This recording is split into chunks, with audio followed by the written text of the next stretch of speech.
Hello everyone, welcome back to my channel. ನಾನಿವತ್ತು ಮಾಡ್ತಾ ಇದ್ದೀನಿ ಕೊಂಕನೀಸ್ ಅಥೆಂಟಿಕ್ ಡಿಶ್ ಆಗಿರೋದು ಪತ್ರೊಡೆ. ಸುಮಾರು ಜನಕ್ಕೆ ಅದು ಗೊತ್ತಿದೆಯೋ ಇಲ್ಲ ನಮ್ಗೆ ಗೊತ್ತಿಲ್ಲ. ನನಗೆ ಕನ್ನಡದಲ್ಲೂ ಅದಕ್ಕೆ ಏನು ಹೇಳ್ತಾರಂತನೂ ಸಹ ನಂಗೆ ಗೊತ್ತಿಲ್ಲ.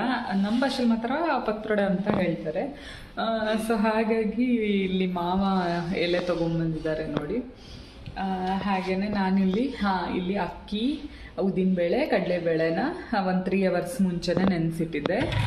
ಇದು ಬಂದುಬಿಟ್ಟು 1 ಲೋಟ ಅಕ್ಕಿ ಮೆಷರ್ಮೆಂಟ್ಗೆ 1/4 ಲೋಟದಷ್ಟು ಉದ್ದಿನಬೇಳೆ, 1/4 ಲೋಟದಷ್ಟು ಕಡಲೆಬೇಳೆ ನೆನೆಸಿಟ್ಟಿದ್ದೆ. ಒಂದು 3 hours ಆಗಿದೆ ಅದು ನೆನೆಸಿ. ಇವಾಗ ಅದ್ರ ಸ್ಟಫಿಂಗ್ ಹೇಗೆ ಮಾಡೋದು ನೋಡೋಣ ಬನ್ನಿ.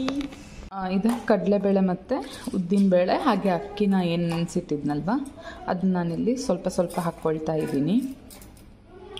ಸ್ವಲ್ಪ ಕಾಯಿ ತುರಿನೂ ಹಾಕ್ಕೊಳ್ತಾ ಇದ್ದೀನಿ. ಕಾಯಿ ತುರಿ ನೀವು ಜಾಸ್ತಿ ಹಾಕ್ಕೊಂಡ್ರೂ ಏನೂ ಪ್ರಾಬ್ಲಮ್ ಇಲ್ಲ, ಟೇಸ್ಟ್ ಚೆನ್ನಾಗೇ ಬರುತ್ತೆ. ನೋಡ್ಕೊಂಡು ಹಾಕ್ಕೊಳ್ಳಿ.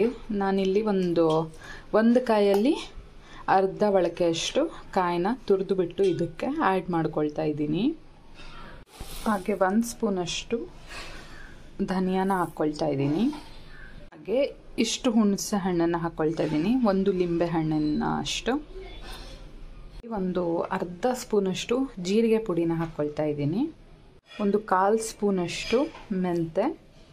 ಖಾರ ನೋಡಿಕೊಂಡು ಖಾರದ ಪುಡಿ ಹಾಕ್ಕೊಳ್ಳಿ. ಈ ಖಾರದ ಪುಡಿ ತುಂಬಾ ಖಾರ ಇದೆ, ಸೊ ಹಾಗಾಗಿ 1 ಸ್ಪೂನ್ ಹಾಕ್ಕೊಂಡಿದ್ದೀನಿ ನಾನಿಲ್ಲಿ. ಹಾಗೆ ಒಂದಿಷ್ಟು ಬೆಲ್ಲನೂ ಹಾಕ್ಕೊಳ್ತಾ ಇದ್ದೀನಿ.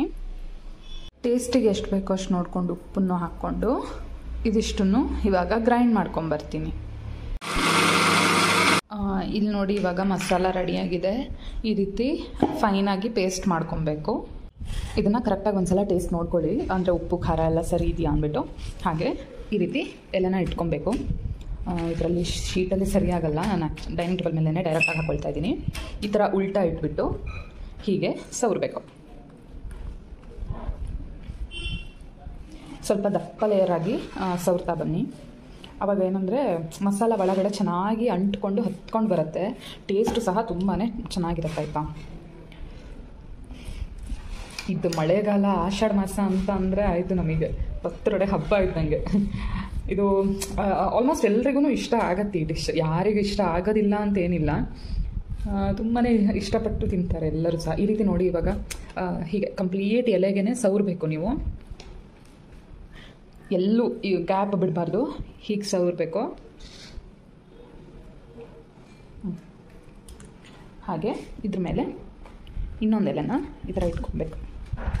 ಇದ್ರ ಮೇಲೂ ಹೀಗೆ ಸವರಬೇಕು. ಸೇಮ್ ಪ್ರೊಸೀಜರ್, 4-5 ಲೇಯರ್ ಮಾಡಿಕೊಂಡ್ರೂ ಪರವಾಗಿಲ್ಲ. ನಾನು ಮಾಡಿಬಿಟ್ಟು ತೋರಿಸ್ತೀನಿ ನಿಮಗೆ.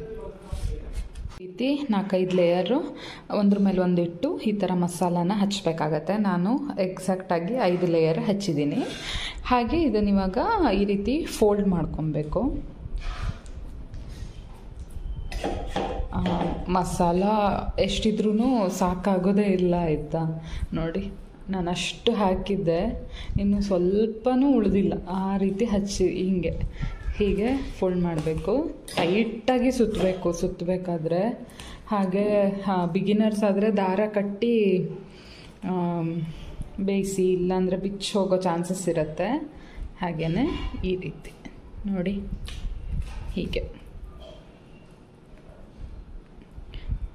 ಹೀಗೆ ಫುಲ್ ರೋಲ್ ಮಾಡ್ತಾನೆ ಹೋಗಬೇಕು. ಮಾಡಿಬಿಟ್ಟು ತೋರಿಸ್ತೀನಿ ನೋಡಿ. ಈ ರೀತಿ ಚೆನ್ನಾಗಿ ಎಲ್ಲ ಮಸಾಲೆನೂ ಹಚ್ಚಿ ಹೀಗೆ ರೋಲ್ ಮಾಡಿಟ್ಟಿದ್ದೀನಿ. ಇವಾಗ ಈ ರೋಲ್ನ ಟೈಟಾಗಿ ಸುತ್ತಿರ್ಬೇಕು ನೀವು, ಎಲ್ಲೂ ಬಿಚ್ಕೊಬಾರ್ದು. ಈ ರೋಲ್ನ ತೊಗೊಂಡು ಹೋಗ್ಬಿಟ್ಟು ನಾನು ಇಡ್ಲಿ ಪಾತ್ರೆಯಲ್ಲಿಟ್ಟು ಬೇಯಿಸ್ತೀನಿ. ಇವಾಗ ನೋಡಿ ಹೇಗಿಟ್ಟಿದ್ದೀನಿ ಅಂತ. ಹಾಗೆ ಇದನ್ನು ಮುಚ್ಚಿಬಿಟ್ಟು ಒಂದು 20 ಮಿನಿಟ್ಸ್ ಲೋ ಫ್ಲೇಮಲ್ಲೇ, ಮೀಡಿಯಮ್ ಫ್ಲೇಮಲ್ಲಿ ನಾನು ಇದನ್ನು ಬೇಯಿಸ್ಬಿಟ್ಟು ತೋರಿಸ್ತೀನಿ. ಇಲ್ಲಿ ನೋಡಿ, ನಾನು ಓಪನ್ ಮಾಡಿಬಿಟ್ಟು ತೋರಿಸ್ತಾ ಇದ್ದೀನಿ. ಇದು ಬಂದುಬಿಟ್ಟು ನಾನು 25 ಮಿನಿಟ್ಸು ಲೋ ಫ್ಲೇಮಲ್ಲೇ ಬೇಕ್ ಮಾಡಿದ್ದೀನಿ. ಬಿಸಿ ಇದೆ, ಇದು ಕಟ್ ಮಾಡಬೇಕು. ತೋರಿಸ್ತೀನಿ ರೀ.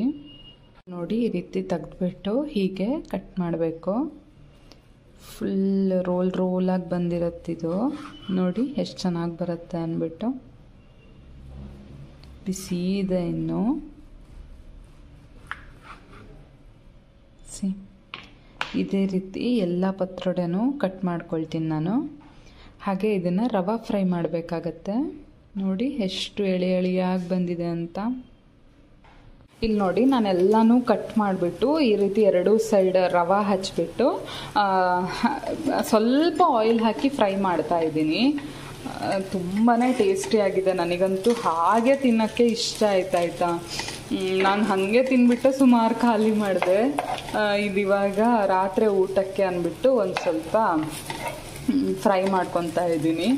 ನೋಡಿ ಎಷ್ಟು ಚೆನ್ನಾಗಿ ಬಂದಿದೆ ಅಲ್ಲ.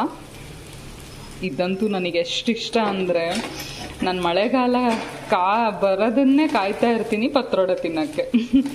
ಎಷ್ಟು ಜನ ನನ್ನ ಥರನೇ ಕಾಯ್ತೀರಾ ಅಂತ ನನಗೆ ಕಮೆಂಟ್ ಬಾಕ್ಸಲ್ಲಿ ಕಮೆಂಟ್ ಮಾಡಿ ಹೇಳಿ.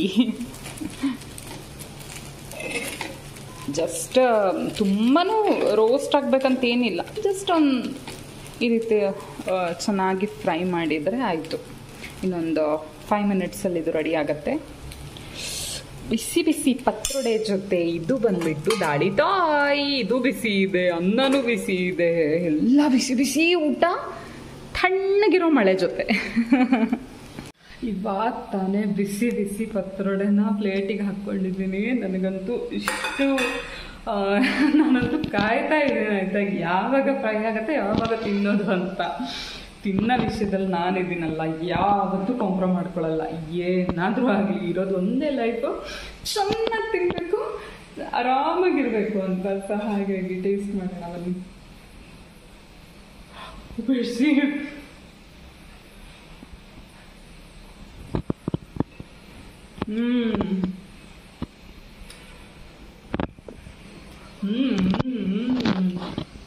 ತುಂಬ ಟೇಸ್ಟಿಯಾಗಿದೆ ಆಯ್ತಾ. ಹೊರಗಡೆ ಎಷ್ಟು ಮಳೆ ಬರ್ತಾ ಇದೆ, ಇಲ್ಲಿ ಬಿಸಿ ಬಿಸಿ ಪತ್ರೊಡೆ ತಿನ್ನೋಕ್ಕೆ ಹೀಗೆ ತುಂಬ ಚೆನ್ನಾಗಿದೆ ಆಯ್ತಾ. ನೀವು ಸಹ ಟ್ರೈ ಮಾಡಿ ನೋಡಿ, ಹೇಗಿತ್ತು ಅಂತ ಕಮೆಂಟ್ ಮಾಡಿ. ಹಾಗೆಯೇ ವಿಡಿಯೋ ಇಷ್ಟ ಆದರೆ ಲೈಕ್ ಮಾಡಿ, ಶೇರ್ ಮಾಡಿ. ಹೊಸದಾಗಿ ಯಾರಾದರೂ ನನ್ನ ಚಾನಲ್ನ ನೋಡ್ತಾ ಇದ್ರೆ ಪ್ಲೀಸ್ ಸಬ್ಸ್ಕ್ರೈಬ್ ಮಾಡಿ, ಇದೇ ರೀತಿ ಸಪೋರ್ಟ್ ಮಾಡ್ತಾ ಇರಿ. Thank you so much for watching. Have a good day. Take care. Bye.